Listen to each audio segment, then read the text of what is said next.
వరంగల్ నియోజకవర్గంలో పర్యటించారు మంత్రి కొండా సురేఖ.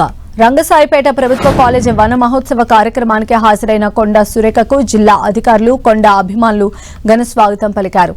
ఈ సందర్భంగా రంగసాయిపేట డిగ్రీ జూనియర్ కళాశాలలో మొక్కలు నాటారు మంత్రి సురేఖ. ఆ తర్వాత నూతనంగా ఏర్పాటు చేసిన ఓపెన్ జిమ్ లో కాసేపు సరదాగా గడిపారు.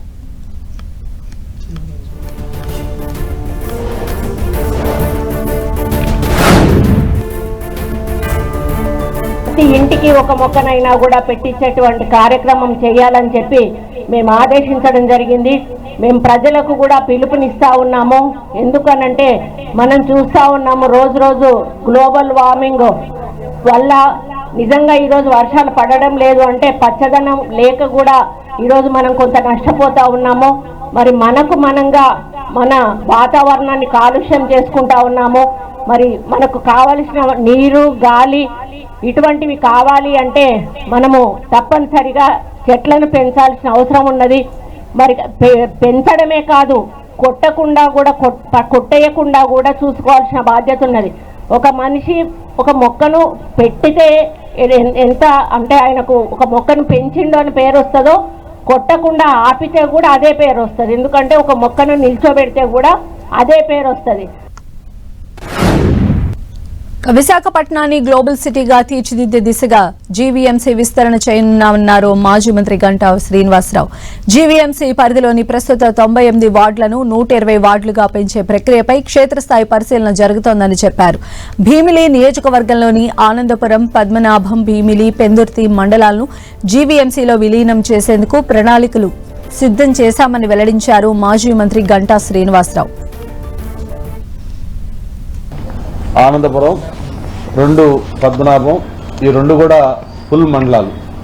అలాగే భీమిలి మున్సిపాలిటీ పాను ఒక రూరల్ మండలం. దాంతోపాటు పెందుర్తిలో కొంత పార్ట్ పాను, అర్బన్లో ఉన్న పార్ట్ పాను, మిగతా ఉన్న మండలం. మొత్తం ఈ 4 మండలాలు అంటే 2 ఫుల్ మండలాలు, 2 కొంత పార్ట్ తగ్గిపోయిన మండలాలు. మొత్తం అన్నీ కలిపి 79 గ్రామ పంచాయతీలు ఉన్నాయి. ఈ 4 మండలాల్లో 79 గ్రామ పంచాయతీలు ఉన్నాయి. దీంట్లో హైయెస్ట్ మనకి ఆనందపురం 26 గ్రామ పంచాయతీలు. ఆ తర్వాత పద్మనాభం, దీంట్లో కూడా 22 పంచాయతీలు. తర్వాత భీమిలి 16 పంచాయతీలు, పెందుర్తి 15 పంచాయతీలు. మొత్తం కలిపి 79 పంచాయతీల్లో 64 పంచాయతీలు భీమిలి నియోజకవర్గంలో ఉన్నాయి. 15 పంచాయతీలు పెందుర్తి. నెల్లూరు జిల్లా గూడూరు నియోజకవర్గంలో దేవాదాయ శాఖ భూముల వేలం వివాదాస్పదంగా మారింది. ఇటీవల నిర్వహించిన పలు ఆలయాలకు చెందిన భూముల వేలం పాటల్లో అధికారులు నిబంధనలు పాటించలేదన్న ఆరోపణలతో వాటిని రద్దు చేశారు. కొన్ని దేవాలయాల అకౌంట్లో ఉన్న నగదు మాయంపై ఫిర్యాదులు అందుతున్నాయని MLA Sunil Kumar hot comments చేశారు. వీటిపై సమగ్ర విచారణ చేస్తామని స్పష్టం చేశారు.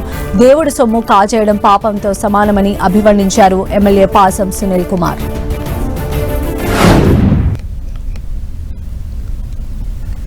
దయచేసి నేను ఈఓకి తెలియజేస్తున్నాను. దాంట్లో ఎంక్వైరీ చేయిస్తాను. ఇప్పుడే లెటర్ పెడుతున్నాను. ఖచ్చితంగా ఎంక్వైరీ చేయిస్తాను. ఎందుకంటే వీరు చేసే తప్పుడు, ఎవరు చేసే తప్పుడు అవి పొలిటికల్ పార్టీకి మాకు బాధ్యత వహించే కుదరదు. నేను మళ్ళీ చెప్తున్నా, ఎమ్మెల్యే కానీ చైర్మన్ కానీ ఇలాంటి పాపాల్లో ఇంత కూడా ఈసీతో సంబంధం లేదు. అది ఏం జరుగుతుందో ఖచ్చితంగా ఎంక్వైరీ చేయిస్తామని చెప్పి నేను తెలియజేస్తున్నా. అట్లాగే ప్రతి దేవస్థానంలో ఎక్కడైతే అకౌంట్లో వేసినటువంటి డబ్బులు మాయమవుతున్నాయని చెప్పి చైర్మన్లు మాకు పిటిషన్లు ఇస్తున్నారు.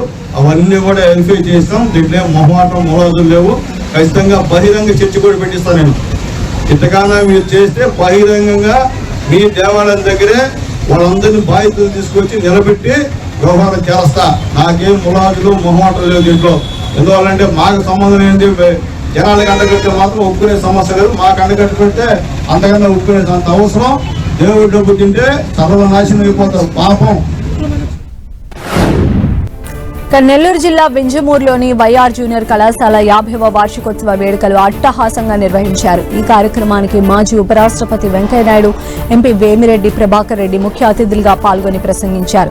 విద్యార్థులు క్రమశిక్షణ విలువలతో పాటు తల్లిదండ్రుల పట్ల గౌరవం, గురువుల పట్ల భక్తి విశ్వాసాలు కలిగి ఉండాలని సూచించారు వెంకయ్యనాయుడు. చదువు ద్వారానే ఉన్నత శిఖరాలు అధిరోహించవచ్చన్నారు. కళాశాల కార్పస్ ఫండ్ అభివృద్ధికి, పేద విద్యార్థుల ఉన్నత చదువుల సహాయార్థం 10 లక్షల రూపాయల విరాళాన్ని అందజేస్తానని ప్రకటించారు ఎంపీ వేమిరెడ్డి ప్రభాకర్ రెడ్డి.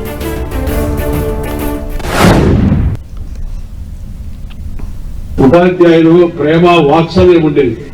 ఆ వాతావరణం వల్ల మంచిగా పైకి వెళ్లే అవకాశం కలిగింది. దాంతోపాటు నేను రాజా సత్యనారాయణ గారు లాంటి అనేక మంది పెద్దల యొక్క ప్రేరణతో రాష్ట్రీయ స్వయం సేవక సంఘంలో చేరాను.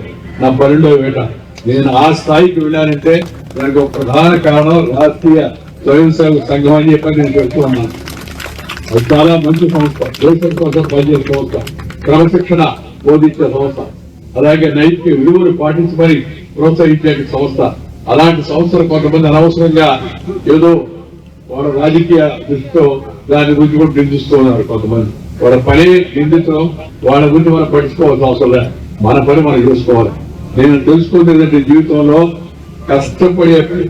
ఇష్టపడిన పనిని కష్టపడి చేస్తే నష్టపడేది లేదు, ఇష్టపడిన పనిని కష్టపడి చేస్తే నష్టపడేది.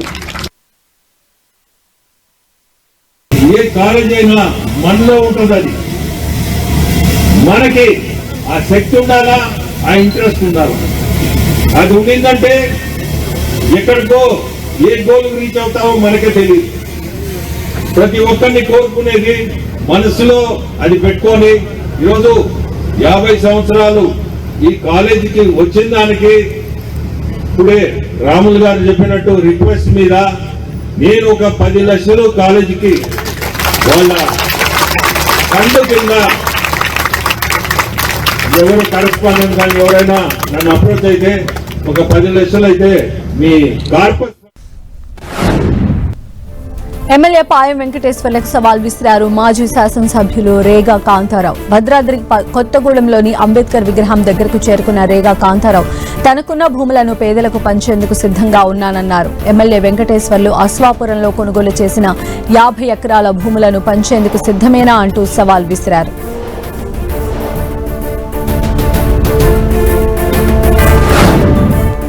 శ్రీ సత్యసాయి జిల్లా మడకశిర పట్టణంలోని అగ్నిమాపక కేంద్రంలో నూతన ఫైర్ ఇంజిన్ వాహనాన్ని మాజీ ఎమ్మెల్సీ గుండుమల తిప్పేస్వామితో కలిసి ఎమ్మెల్యే ఎంఎస్ రాజు ప్రారంభించారు. 5 మండలాల ప్రజల భద్రత కోసం అగ్నిమాపక సేవలు కీలకమని, అత్యవసర సమయాల్లో వేగంగా స్పందించేందుకు ఈ వాహనం ఉపయోగపడుతుందని ఆకాంక్షించారు ఎమ్మెల్యే రాజు. అనంతరం ఎమ్మెల్యే రాజు అగ్నిమాపక శాఖ వాహనాన్ని స్వయంగా డ్రైవ్ చేసి ప్రజల్లో జోష్ నింపారు.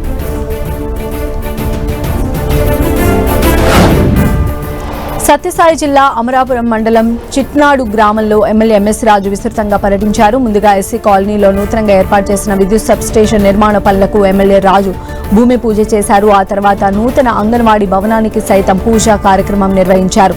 గ్రామీణ ప్రాంతాల్లోని చిన్నారులకు, గర్భిణులకు, బాలింతలకు పౌష్టికాహారాన్ని అందించడంలో అంగన్వాడీ కేంద్రాలు కీలక పాత్ర పోషిస్తాయని వివరించారు ఎమ్మెల్యే ఎంఎస్ రాజు.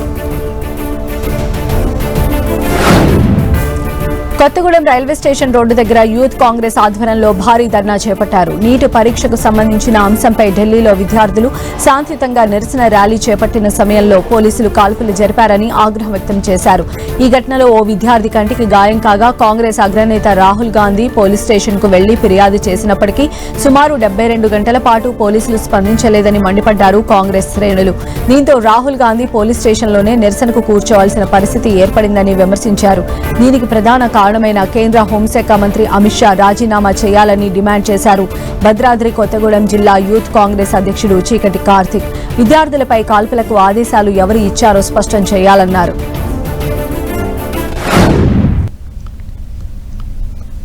నేత రాహుల్ గాంధీ గారు పోలీస్ స్టేషన్కి వెళ్లి ఫిర్యాదు చేస్తే దాదాపు 72 గంటలు అక్కడున్న పోలీస్ అధికారులు స్పందించకపోగా రాహుల్ గాంధీ గారు పోలీస్ స్టేషన్ ముందే తిష్ట వేసుకొని కూర్చుంటే 72 గంటల తర్వాత ఆ విద్యార్థికి పైన కన్నును చూసి అక్కడ ఎఫ్ఐఆర్ పెట్టారు. దాన్ని బేస్ చేసుకుని రాహుల్ గాంధీ గారు అసలు ఈ గన్ను పేల్చమన్నది ఎవరు, ఈ అధికారం మీకు ఎవరిచ్చారు అనే చర్యలో భాగంగా ఈ రోజు ముందుకెళ్తే అమిత్ షా గారు ఆ గన్ను పేలవమనే ఆదేశాలు ఇచ్చారని తెలిసింది. అదే విధంగా ఈ విద్యార్థులపై దాడుల్ని మేము ఏ రకంగా చూడాలో మాకు అర్థం కావట్లేదు. ఈ ప్రజాస్వామ్యంలో మా యువతకు, విద్యార్థులకు జరుగుతున్న అరాచకాలు, అవమానాలని నిదర్శనంగా తీసుకొని మేము నిరసనలు చేస్తా ఉంటే మమ్మల్ని పైచాచికంగా ఒక తీవ్రవాదుల పరిస్థితిలో చూసి నరేంద్ర మోడీ మా మీద దాడులు చేపించడం చాలా దారుణము. కొత్తగూడెం ఐడీఓసీలో జాతీయ ఎస్టీ కమిషన్ సభ్యులు జాటోత్ హుస్సేన్ నాయక్ కోర్టు నిర్వహించారు. ఎస్సీలకు సంబంధించిన సుమారు 40 కేసులపై ఫిర్యాదుదారులతో నేరుగా మాట్లాడి వివరాలు తెలుసుకున్నారు. ఆయా కేసులకు సంబంధించిన వివరాలు ఇప్పటివరకు తీసుకున్న చర్యలపై ఆరా తీశారు జాటోత్ నాయక్. ఫిర్యాదులపై నిబంధనల ప్రకారం చర్యలు తీసుకోవాలని సంబంధిత అధికారులకు సూచించారు. ముఖ్యంగా ఫారెస్ట్ అధికారులు ఆదివాసీ గిరిజనులపై వ్యవహరించే తీరును తప్పుపట్టారు. కేసులపై అలసత్వం వహించకుండా చర్యలు తీసుకోవాలని ఆయా ఫిర్యాదులకు చెందిన అధికారులను ఆదేశించారు. ప్రజలు అధికారుల సౌకర్యం కోసమే జిల్లా కేంద్రంలో కోర్టులు నిర్వహిస్తున్నట్లు స్పష్టం చేశారు జాటోత్ నాయక్.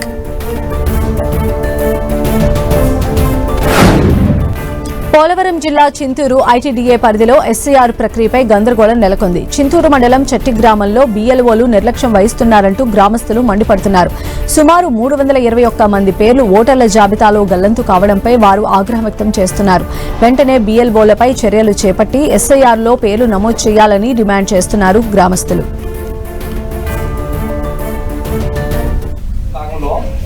ఎవరికైతే నోటీస్ ఇచ్చామో అది గ్రామంలో ఉన్నటువంటి పోలీస్ స్టేషన్ ఏదైతే ఉందో 343 వీడియో గారు ఆ మాటను బట్టి విద్యారంగం అభివృద్ధికి ప్రభుత్వం పెద్దపీట వేస్తోందన్నారు ఆదిలాబాద్ జిల్లా కలెక్టర్ రాజశేష. ఒక్కల్గూడ ప్రభుత్వ బాలుర జూనియర్ కళాశాలలో ప్రిన్సిపల్ చైర్పర్సన్ బండారి అనుషతో కలిసి కలెక్టర్ రాజశేష నూతన అదనపు తరగతి గదులను ప్రారంభించారు. అనంతరం కళాశాల ఆవరణలో మన వన మహోత్సవం కార్యక్రమంలో భాగంగా ప్రజాప్రతినిధులు, అధికారులు, విద్యార్థులతో కలిసి కలెక్టర్ మొక్కలు నాటారు. ప్రభుత్వ జూనియర్ కళాశాలల ఫలితాలు మెరుగుపరిచేందుకు ప్రత్యేకంగా జిల్లా అకాడమిక్ మానిటరింగ్ కమిటీని ఏర్పాటు చేసి తగిన చర్యలు తీసుకుంటామన్నారు కలెక్టర్ రాజశేష.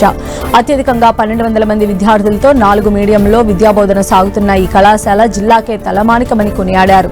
అసంపూర్తిగా ఉన్న మొదటి అంతస్తులోని 4 నూతన గదులను ఖర్చుకు వెనకాడకుండా పూర్తి చేసి ఇవాళ ప్రారంభించడం ఎంతో సంతోషకరమన్నారు.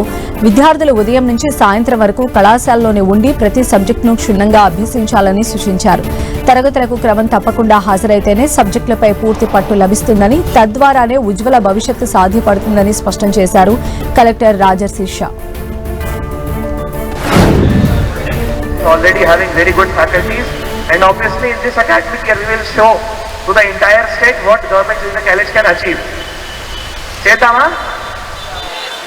Definitely? So we need to ensure, we need to show in all the mediums, in all the subjects, whatever we need to do, we should do compulsorily. We should ensure that daily each and every student comes to the college. That is one thing we need to work upon a lot. So out of 1200 students, some 700 students are coming daily. So balance 500 students are not coming daily. అక్రమ నిర్మాణాలపై ఉక్కుపాదం మోపారు Narsingi municipal town planning అధికారులు. Narsingi municipal పరిధిలోని గిరిగడ్డలో అక్రమ నిర్మాణాలు కూల్చివేశారు. 70 గజాల్లో భారీ భవనాలు నిర్మించడంపై అధికారులు ఆగ్రహం వ్యక్తం చేశారు. వెంటనే వాటన్నిటినీ కూల్చివేశారు.